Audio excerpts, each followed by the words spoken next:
Per il recupero della quarta giornata del campionato di Serie B, il Calcio Padova femminile scende in campo a Marcon, cercando i 3 punti che mancano da quasi 2 mesi.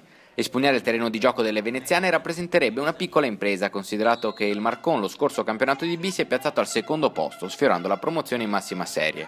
La prima occasione della partita è di marca biancoscudata grazie all'ottimo lavoro di Laura Peruzzo, rientrata in campo dopo la squalifica, che al 6° minuto recupera un pallone sulla sinistra e cross al centro, dove Rossella D'Antonio impatta bene di testa, trovando però l'opposizione del portiere. La risposta del Marcone arriva all'11° con Camilli che fa tremare Elena Orlando, calciando da buona posizione di poco a lato.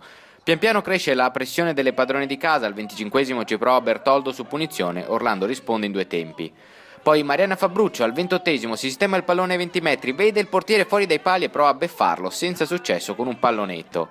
Nella ripresa, con l'arbitro che deve chiamare un dirigente per parte a fare il segnaline, complice l'infortunio di un assistente, il Padova parte a tutta, al 5° minuto si trova già in vantaggio.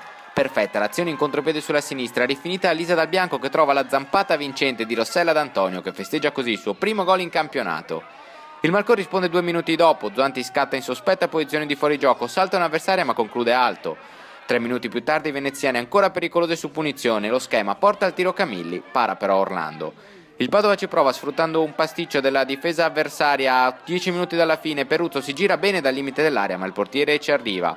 Biancoscudate che tengono molto bene il campo, sprecano un paio di contropiedi e Marcon che si va vivo soltanto nel finale su azione d'angolo. Dopo 5 minuti di recupero l'arbitro fischia alla fine, decretando così ritorno alla vittoria del Padova. Le ragazze di Michele Mafficini salgono a 8 punti in classifica e domenica prossima scenderanno in campo a Perugia per sfidare la capolista.